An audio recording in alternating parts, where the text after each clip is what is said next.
Assalamualaikum warahmatullahi wabarakatuh.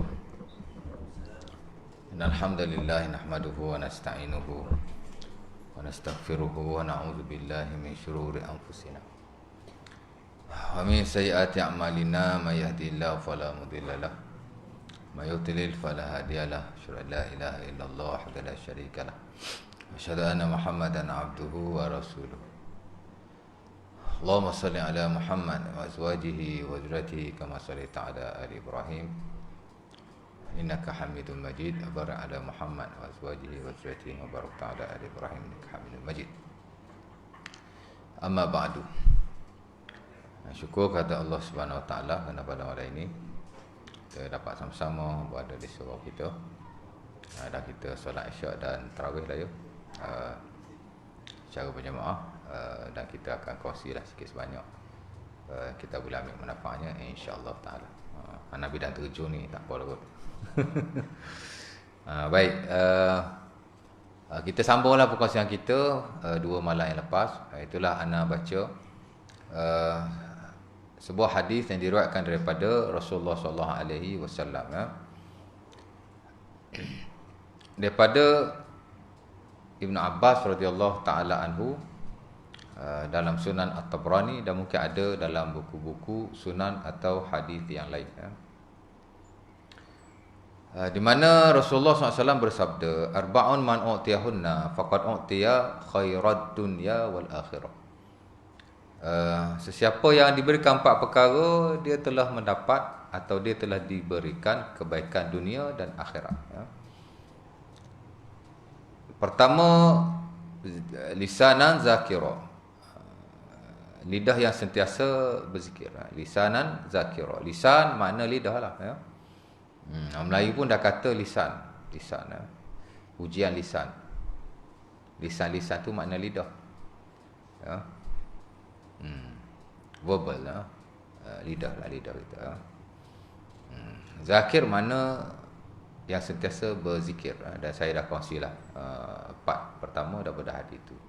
Maksudnya kita digalakkan, kita disuruh supaya sentiasa berzikir kepada Allah Subhanahu Wa Taala. Kenapa dikaitkan dengan lisan? Lisanan zakira, lisan yang sentiasa berzikir. Kerana zikir mesti dengan lisan. Ya. Bahkan itu yang disebut oleh ulama-ulama besar kita. Umpama Al-Imam An-Nawawi rahimahullah dalam buku zikirnya Al-Azkar. Awal-awal dalam muqaddimah beliau telah nyatakan bahawa zikir ni zikru imma ayyakuna bil lisan wa imma ayyakuna bil qalbi wal afdal ayyakuna bihima jami'an atau kama qala.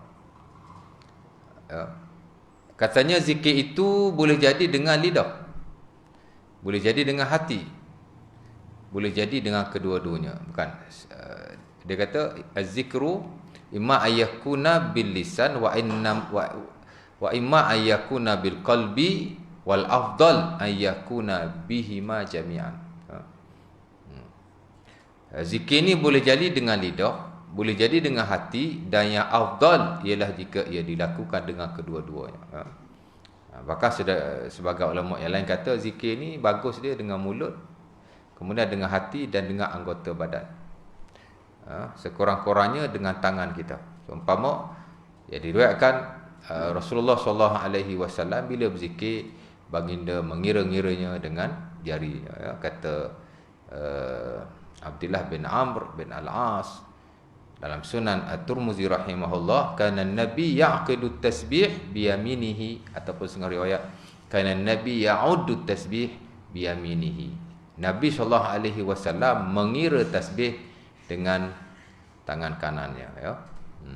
Jadi bila kita zikir, kita sebutlah dengan mulut, dengan hati maksudnya kita menghayatinya, kita tahu maknanya ya.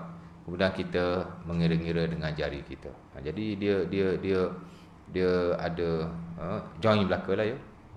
Mulut pun sebut, hati pun sebut, hati menghayatinya, dan tangan kita, anggota badan kita pun join sekali ya. Sementara anggota badan kita adalah saksi di atas amalan baik yang kita lakukan. Jadi mulut pun berzikir, hati pun berzikir, tangan pun berzikir juga. Itu yang paling afdal di sisi ulama-ulama kita. Dan itu yang kita amalkan insya-Allah dan alhamdulillah. Jadi dikaitkan dengan lidah lah, sebab zikir dia mesti dengan lidah. Walaupun adalah sebahagian kata seafdal zikir dengan hati, hati saja, mulut tak disebut.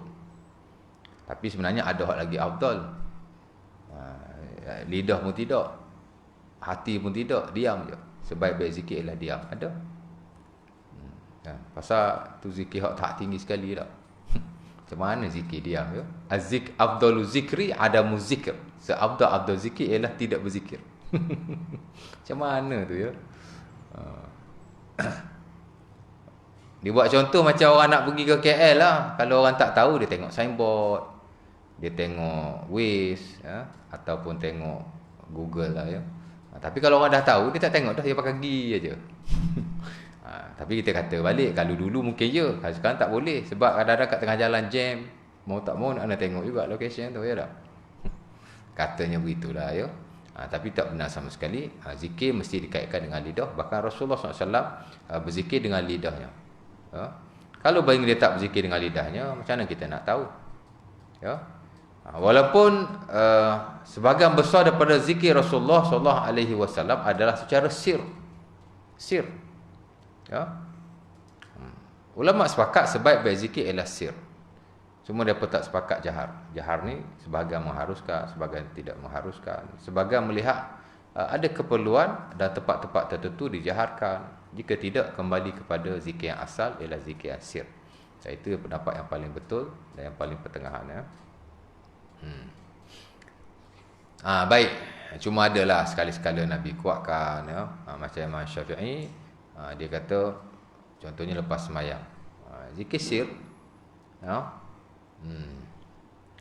Janganlah kamu baca terlalu kuat sehingga mendengarkan orang lain, dan jangan juga kamu baca secara perlahan sehingga diri kamu tidak dengar. Itu standard Imam Syafi'i itu. Disebut oleh al-Imam Sahibul Bayan, Ali Abul Husain Al-Yamani ya, Sahibul Bayan. Standard Imam Syafi'i bila berzikir ni ialah tidak kuat sehingga mendengarkan orang lain, tidak perlahan sehingga diri sendiri tidak dengar. Itu standard Imam Syafi'i itu ya. Tapi kalau sekali-sekala kita nak kuatkan kerana nak ajar orang, maka dibenarkan. Macam Nabi lah ya. Nabi kadang-kadang dia kuatkan kerana nak ajar orang ya. Macam sembahyang biasa kita sembahyang siang kan, Zuhur Asar sir kan, 4 rakaat sir. Tapi kalau kita nak kuatkan sekali-sekala, seumpama sembahyang Maghrib dan Isyak pada waktu Zuhur dan Asar, tidak salah. Kerana Nabi juga sekali-sekala jahar sembahyang Zuhur dan Asar, rakaat pertama dan kedua. Hatta sembahyang jenazah pun. Sebab itu Ibnu Abbas radhiyallahu taala anhu, bila dia sembahyang jenazah, sekali-sekala dia akan jaharkan baca Al-Fatihah. Sekali-sekala. Tapi not all the times. Nampak? Dalam konteks-konteks macam tu ya.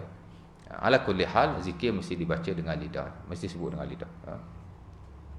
Jadi habis yang 4 yang pertama. 4 yang kedua, Nabi kata, dalam kelompok 4 perkara yang jika Allah Ta'ala beri kepada kita, kita dapat kebaikan dunia dan akhirat, ialah qalban syakira ya. Tadi lisanan zakira, lidah yang sentiasa berzikir. Saya dah ajar dulu kan, zikir yang am, zikir yang khas. Ni qalban syakira. The second part of the hadith, Nabi kata juga antara kebaikan yang kita dapat bila Allah Ta'ala jadikan hati kita hati yang sentiasa bersyukur kepada Allah Subhanahu Wa Ta'ala. Qalban syakira. Qalban makna hati lah. Tapi bukan hati sebenarnya, jantung. Qalbun ni kalau bahasa Arab, dia jantung, dia bukan hati. Ya, masalah kata heart. Heart ni jantung kan. Ya. Ada yang kata jantung hati. Itu jantung. Ya. Qalbun ni makna jantung. Kita translate hati. Siapa tak tahu pasal apa kita translate hati. Kita pun dah jadi huruf dah ya. Kita kata kalau huruf boleh amal lah, huruf kan. Ya. Tapi yang sebenar bila sebut qalbun, dia bukan hati ya, dia jantung ya. Jantung yang sentiasa bersyukur. Lain macam pula ya kalau translate macam tu. Hatilah hati. Hati yang sentiasa bersyukur. Ya. Yakni hati yang sentiasa berterima kasih kepada Allah Subhanahu Wa Taala, kerana syukur ni ialah terima kasih. Kan? Ya. Orang Arab bila dia kata thank you, dia kata apa? Syukran. Betul tak? Ha? Ataupun kalau bahasa pasarnya mashkur. Ha? Bahasa standard dia kata syukran laka. Ya. Syukran laka. Betul tak? Kita baru belajar bahasa Arab kan. Ha? Bila orang kata syukran laka, kita kata apa? Afwan. Syukran laka ya ustaz, budak-budak kan. Syukran tu makna terima kasih ya. Secara amnya, bila sebut syukur maksudnya kita berterima kasih ya. Kalau kita disuruh berterima kasih kepada manusia ya. Man suni'a ilaihi ma'rufan faqala jazakallahu khairal jaza faqad ablagha fis sana ya. Nabi sebutlah hadis al-Imam At-Tirmizi rahimahullah ataupun Abi Daud ataupun kedua-duanya. Tak silap Tirmizi lah ya. Daripada Ibnu Umar, Nabi kata siapa-siapa yang buat baik kepada kamu. Ya. Ataupun siapa-siapa yang buat baik kepadanya, lantas dia berkata, jazakallahu khairan. Semoga Allah Taala membalas kepada kamu kebaikan. Nabi kata faqad ablagha fis sana. Sesungguhnya dia telah berterima kasih dengan sebenar-benar terima kasih. As-sana di situ ialah terima kasih, syukur. Sebab itu sebaik-baik terima kasih ialah bila kita berkata jazakallahu khairan. Dan boleh juga kita kata jazakallahu khairal jaza. Tapi kalau kita kata terima kasih pun okey dah ya. Itu hak terbaik lah ya. Terima kasih yang paling baik ialah bila kita kata jazakallahu khairan. Dan hadis ini juga dimasuk oleh An-Nawawi dalam buku zikirnya Al-Azkar, dalam bab kita digalakkan supaya bersyukur atau berterima kasih kepada orang lain. La yashkurillah man la yashkurun nas. Ya, dalam hadis yang lain daripada Abi Hurairah, Nabi kata tidak dikira bersyukur kepada Allah orang yang tidak bersyukur kepada manusia. Orang buat baik kat kita tak terima kasih ke dia. Dia tidak berterima kasih kepada Allah. Ala kulli hal, kita amat-amat digalakkan supaya berterima kasih kepada sesama kita. Kan? Terima kasih Ustaz. Terima kasih Ustaz Amran contohnya. Terima kasih all the time. Itu sunnah, amat digalakkan dalam syarak. Of course lah kalau orang bagi benda baik kepada kita. Kenapa dalam Islam ada solatus syukur, sembahyang syukur? Kenapa ada sujud asyukur, sujud syukur? Kenapa? Kerana kita nak berterima kasih kepada Allah Subhanahu Wa Taala dalam hal-hal yang khusus. Secara amnya memang kita sentiasa berterima kasih. Bila kita kata alhamdulillah, itu dia panggil terima kasih kita kepada Allah secara am. Kita duduk zikir semua alhamdulillah, alhamdulillah, alhamdulillah. Itu satu zikir yang am. Ya. Sama juga selepas kita melakukan sesuatu, kita puji Allah.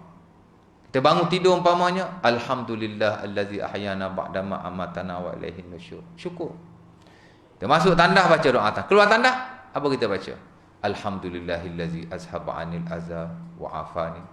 Alhamdulillahillazi adzaqani ladzatahu wa abqa fiyya quwwatahu wa adhaba 'anni adza. Ataupun mungkin ada lagi riwayat-riwayat yang lain. Ya. Alhamdulillah. Kan? Pakai baju, alhamdulillahillazi kasani hadza wa razaqanihi min ghairi haulin minni wala quwwah. Betul tak? Makan. Allahumma barik lana fima razaqtana wa qina azaban. Itu before makan. Oh, ni selepas makan kita kata apa? Alhamdulillah allazi at'amana wa saqana wa ja'alana minal muslimin. Ataupun alhamdulillahillazi at'ama wa saqa wa sawwarahu wa ja'ala lahu makhraja. Siapa ada sakit sembelit, bagus baca doa hak nombor 2 ni. Ya, alhamdulillahillazi at'ama wa saqa wa sawwarahu wa ja'ala lahu makhraja. Ya, hadis Abi Umamah yang diriwayatkan dalam Sunan Abi Dawud. Ataupun Abi Musa, tak silap Abi Umamah Al-Bahili ya. Itu bagus untuk orang yang ada masalah dalam perut, sembelit ke apa kan. Ya. Alhamdulillahillazi at'ama. Maha suci Allah yang memberi aku makan. Wasaqa, memberi minum. Wasawwarahu, dan menghadamkan ia. Kita makan ni nak bagi hadam. Betul tak? Ya. Wa ja'ala lahu makhraja, dan keluarkan balik. Masuk, hadap, keluarkan balik. Hak tak diperlukanlah, yang perlu kita naklah ya, khasiat-khasiat atau seumpamanya. Puji Allah, alhamdulillah. Itu dia maksud bersyukur kepada Allah Subhanahu Wa Taala dalam konteks-konteks yang khas bila kita menghabisi suatu kelakuan baik yang kita lakukan. Itu syukur tu. Kan? Sebab tu zikir dia part of syukur. Uskuruni azkurkum. Washkuruli wala takfurun. Surah apa tu? Al-Baqarah ayat 152. Bila kita buat zikir, ayat ni hak paling penting sekali. Zikir kepada aku zikir kepada kamu, syukur kepada aku, dan jangan kamu kufur. Kalau Allah Ta'ala relate zikir dengan syukur tu, that means bila kita berzikir kepada Allah, sama ada secara am, alhamdulillah, alhamdulillah, alhamdulillah, ataupun secara khusus after kita lakukan suatu benda yang seumpama tadi, kita sudah bersyukur kepada Allah Subhanahu Wa Taala. Dan itu sekurang-kurang syukur. Ya. Memuji Allah pada tempat-tempat tertentu sesuai dengan zikir-zikir yang diriwayatkan daripada Rasulullah sallallahu alaihi wasallam. Of course lah, lebih khusus daripada itu bila kita terima nikmat yang besar daripada Allah Subhanahu Wa Taala. Daripada situ timbul sujud syukur, sembahyang syukur. Ya. Karena Nabi idza atahu amrun yasurruhu kharra sajidan. Kata Abi Bakrah dalam Sunan Abi Dawud, Nabi SAW bila dia terima satu berita atau benda yang menggembirakan baginda, baginda akan turun sujud kepada Allah. Ya. Cuma ulama khilaf lah, kharra sajidan tu adakah ia sekadar sujud ataupun ia adalah solat. Sebahagian ulama kata tak ada sujud syukur, yang ada solat syukur. Seumpama standard dalam mazhab Maliki, dia kata tak ada sujud syukur, yang ada solat syukur. Ya. Sebahagian pula kata tak ada solat syukur, sujud syukur saja. Ada sebahagian. Kita baca buku fiqh, siapa tu? Fiqh sunnah tu. Apa nama tu? Saya tak ingat nama dia siapa. Dia kata tak ada solat syukur, yang ada ialah sujud syukur. Kharra sajidan tak merujuk kepada solat syukur. Tapi majoriti para ulama kata ada dua-dua. Solat syukur pun ada, sujud syukur pun ada. Tapi of course lah bila kita dapat mula-mula tu sujud syukur. Tenang bola, boom, masuk dalam gol. Sujud syukur dia. Mungkin termasuklah dalam sujud syukur seumpama itu. Tapi ada sujud syukur, ada solat syukur. Kenapa? Kerana nak bersyukur kepada Allah Subhanahu Wa Taala. Kerana kita sentiasa disuruh supaya bersyukur kepada Allah, ya. Dan ia perintah Allah. Saya dah sebut tadi, uzkuruni azkurkum washkuruli wala takfurun. Zikir kepada aku akan zikir kepada kamu, syukur kepada aku dan jangan kamu kufur. Washkuruli, perintah tu. Al-amru lil wujub. Kita belajarlah usulul fiqh. Suruh-suruh ni makna wajib. Melainkan jika ada dalil atau qarinah yang lain yang menjatuhkan statusnya daripada wajib kepada sunnah. Syukur ni adalah perkara yang wajib. Setiap orang mesti bersyukur kepada Allah Subhanahu Wa Taala. Cuma sekurang-kurang syukur yang wajib ialah buat hak Allah Taala suruh, tinggal Allah Taala larang. Itu kira syukur dah tu. Adapun syukur-syukur sana dengan lidah, alhamdulillah, alhamdulillah, ataupun zikir hak tadi, alhamdulillahillazi ahyana, itu syukur juga, tapi yang tidak wajib lah, of course lah, tidak wajib, ya. Nampak? Dan orang yang bersyukur kepada Allah Subhanahu Wa Taala, Allah Taala akan tambah rezekinya. Allah Taala akan tambah pemberiannya. La in syakartum la azidannakum. Ya. Wa la in kafartum inna azabi lasyadid. Surah apa tu? Ibrahim. Ya. Ayat kelima, Allah Taala kata, kalau kamu syukur kepadaku, aku akan tambah kepadamu. La in syakartum la azidannakum. Allah Taala tak kata la in syakartum la azidkum. Kalau the normal text of Arabic, dia mesti kata la in syakartum la azidkum. Memadai lah. Kalau kamu bersyukur, aku akan tambah. La azidkum. Tapi Allah Taala buat mari nunut taukid. La azidannakum. Nun taukid tu ada maksud tu. Bahasa Arab ni kalau masuk satu huruf ada maksudnya. Sebab tu kita tak boleh nak abaikan walau satu huruf. Ya. Betul tak? La in syakartum la azidannakum. Dannakum. Itu dipanggil nunut taukid. Terjemah pun mesti selari dengan Arab tu sendiri. Kalau kamu bersyukur, aku akan beri kepada kamu. Kalau kamu bersyukur, aku akan tambah kepadamu. Tak betul translate macam tu. Kan? Kalau kamu semua bersyukur, aku benar-benar akan menambahkan kepada kamu. Itu baru betul. La azidannakum, nun taukid, nun benar-benar. Nun sungguh-sungguh namanya. Maksudnya, sesiapa yang bersyukur kepada Allah, Allah Ta'ala akan betul-betul tambah kepadanya. Cuma tambah ni ada dua lah. Satu tambah kita nampak, Allah Ta'ala tambah tu. Satu lagi Allah Ta'ala tambah, tapi kita tak nampak. Ya. Macam Imam Ghazali sebutlah dalam Ihya Ulumuddin. Kamu minta kepada Allah suatu hajat kamu kepada Allah. Kadang-kadang kamu nampak Allah Ta'ala tak beri kepada kamu. Sedangkan ada banyak lagi benda-benda kamu tak minta kepada Allah yang Allah Ta'ala beri kepada kamu. Sedangkan itu lebih baik daripada apa yang kamu minta. Betul tak? Kalau kita lihat, hak kita minta berapa ya dengan Allah Ta'ala? Mungkin ada kita nampak macam Allah Ta'ala tak bagi. Ya? Mungkinlah, mungkin. Tapi banyak lagi yang Allah Ta'ala beri kepada kita. Kebaikan yang kita tak pernah minta pun. Kan? Ya. Tapi kebaikan itu telah tersedia kepada kita. Saya tak minta. Ya. Sebab itu sebaik-baik doa ialah doa jam'ul jawami'. Rabbana atina fid dunya hasanah wa fil akhirati hasanah wa qina azabannar. Minta kebaikan daripada Allah. Kalau kita minta in spesifik, tidak salah. Tapi kadang-kadang kita minta apa yang tidak baik untuk kita. Satu hal. Yang kedua, kadang-kadang kita minta benda tu orang kata apa? Kalau Allah Ta'ala tak bagi, kita rasa kecewa. Dan kadang-kadang kita minta benda yang kita tak minta benda yang patut kita minta. Kan? Sebab itu menaruh kepercayaan kepada Allah dengan berdoa umum seperti ini ada lebih baik. Dipanggil jam'ul jawami'. Doa ni tak payah meleret-leret. Kerana Nabi yastahabbul jawami' minad du'a wa yada'u ma siwa zalik. Kata Aisyah dalam Sunan Abi Dawud, Nabi SAW meninggalkan doa-doa yang lain. Nabi suka doa-doa jawami'. Doa jawami' ni doa yang pendek tapi merangkumi semua hal.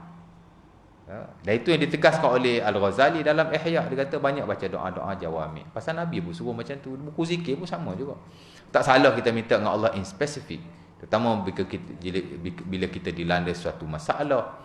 Tapi seabdul-abdul doa ialah doa umum, minta kebaikan daripada Allah Subhanahu Wa Taala. Ya. Aisyah kata Nabi suka doa-doa seumpama itu. Kerana di situ kita meletakkan kepercayaan kepada Allah supaya beri apa-apa kebaikan kepada kita. Sama ada kita mengetahuinya ataupun kita tidak mengetahuinya. Tak salahlah kita nak minta in spesifik. Tapi memperbanyakkan doa yang umum itu lebih baik. Dan berdoa setiap masa. Ya. Man sarrahu ayastajiballahu lahu fi syaddah falyuksir ad-du'a inda ar-rakha.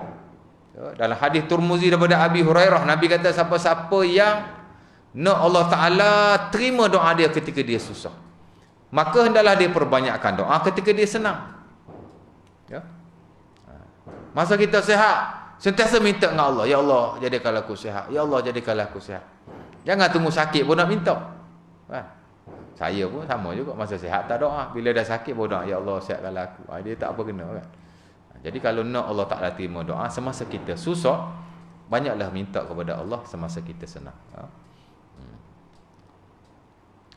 Jadi kelebihannya ialah itulah, bila kita bersyukur Allah Ta'ala akan tambah, di samping ia ada perintah Allah Subhanahu Wa Ta'ala.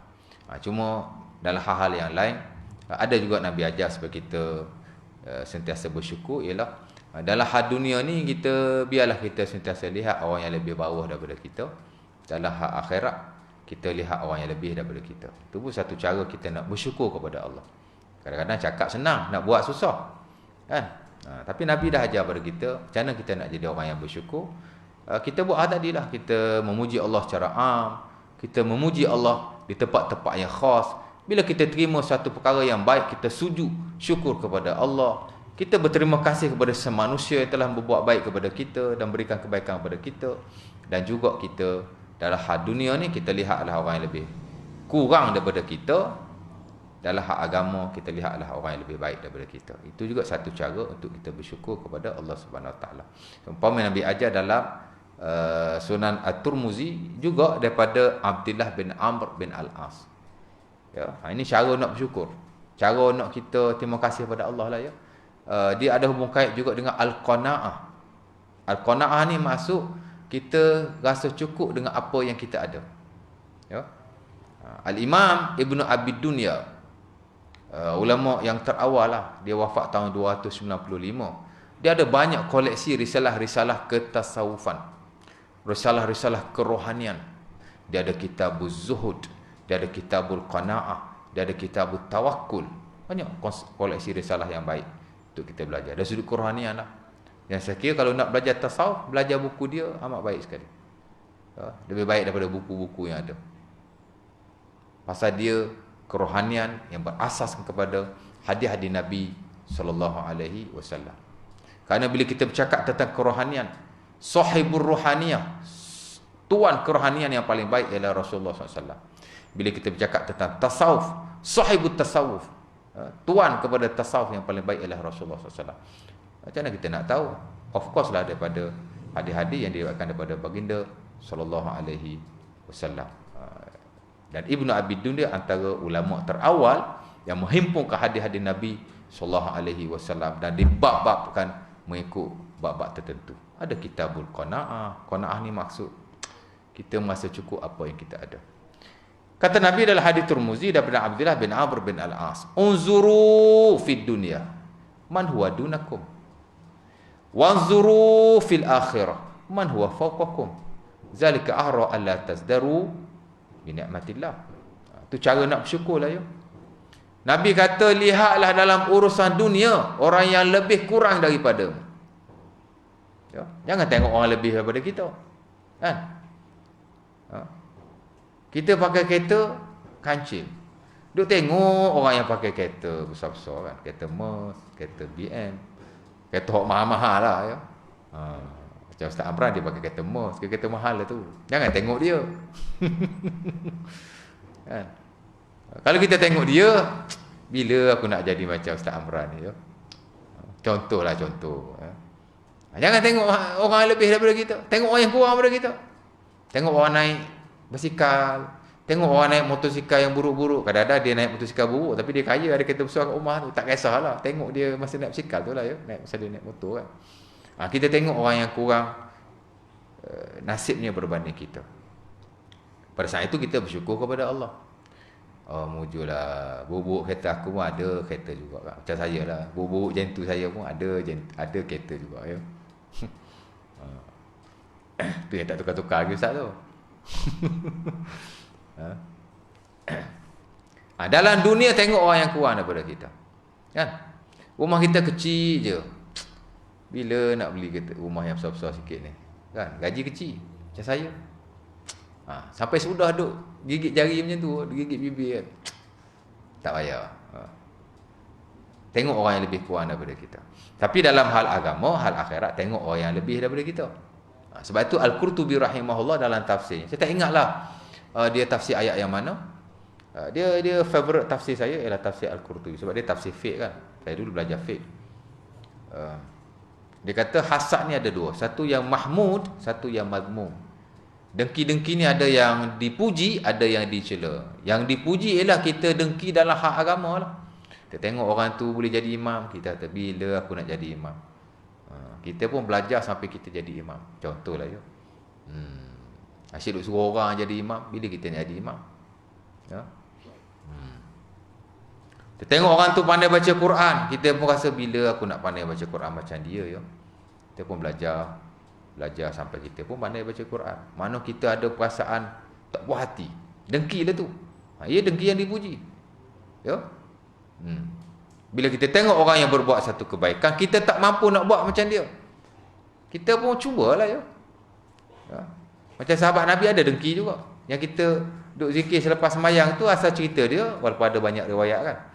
Salah satu riwayat, Nabi ajar sahabat berzikir subhanallah, alhamdulillah, Allahu akbar after sembahyang, ialah kerana ada kumpulan sahabat Nabi yang pergi mengadu kat Nabi.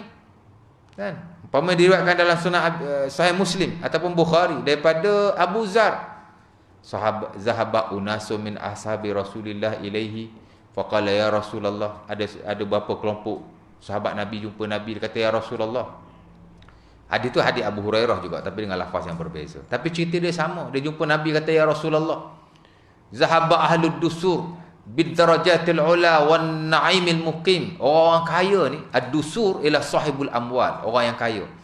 Oh, depa dapat pahala lebih lah. Kan? Tu satu bentuk macam ni lah. Dia nok. Dia tengok kawan ni duduk sedekah, duit banyak. Aduh, kawan, kita tak ada duit, macam mana nak buat ni? Dia pun jumpa Nabi. Oh, tak acil lah macam ni, wahai Rasulullah. Kan? Mereka dapat pahala yang banyak dan darjat yang tinggi.